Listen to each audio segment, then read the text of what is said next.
Alright, so welcome to our first tactical breakdown of the 17th edition of the European Championship. Germany, the host nation, defeated Scotland yesterday by 5-1, and we are going to briefly look at the screen and see how Nagelsmann was able to set his team up and defeat Scotland in the opening game of this year's tournament. Okay, so this is how Germany lined up against Scotland yesterday. Now, on this board, you can see that they were lining up in a 4-2-3-1 formation. So you have that flat back four, you have two midfielders, and then you have those three attacking midfielders and Kai Havertz leading the line like he did with Arsenal. Now, the idea in possession is that Nagelsmann has a particular way of building up. And the idea is he moves Maximilian, who is the left back, into higher positions just to accommodate Toni Kroos. And so you in build-up, in possession, you will see Toni Kroos dropping inside here, so there is a sort of a replacement. So Maximilian would come here, Toni Kroos would come here, and then Kimmich would sometimes move forward. So you would have the three players in possession. So 1-2, and then Toni Kroos would join them to make a back three. Now, once Maximilian moves inside here, then it means that Wirtz has to push here.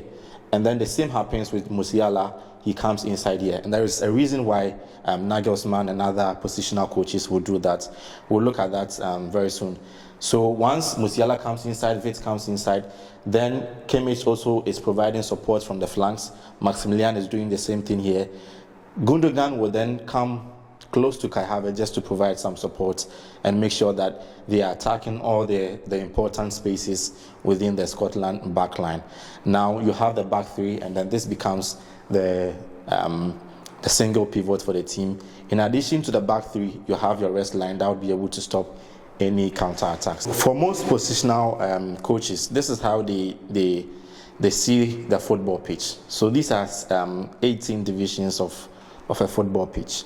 Now, like I was saying, you would have Rudiger here, you would have Tah here, and then Toni Kroos would drop inside here.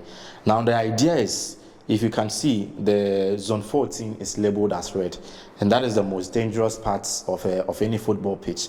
And the idea is, once you're able to get your best players inside this area, that is where you're able to do the most damage. So anywhere around this place, you need your best players inside this space. So the idea is, once Maximilian is able to push and cover these areas, you would have Wirtz coming inside as well as Musiala to make sure that you are occupying the most dangerous parts of the field. This is an evidence of how Germany were attacking Scotland yesterday. Just as I mentioned, you would have just Rudiger, Tah, and probably Andrich forming the back line of Germany. And you can see the number of players here. You have Toni Kroos. He's coming back from the left back position. So 1, 2, 3, 4, 5, 6, 7, 8. They have about 8 players attacking the opposition box. And this is the zone 14 that we talked about. So Scotland needed to make sure that either Wirtz or Musiala wasn't attacking this space, because this is the most dangerous space. And whenever you leave him alone here, it means that he's going to create a lot of havoc for you. So this is the space that they needed to attack, but they were much more concerned about Havertz and Gundogan in the box, and Musiala also dragging. And see, Maxi is occupying this channel. There's another player occupying 2 defenders here. There's another occupying 2 defenders here. So once they're able to move the ball forward, these young attackers, Musiala and then Florian Wirtz, they are very quick.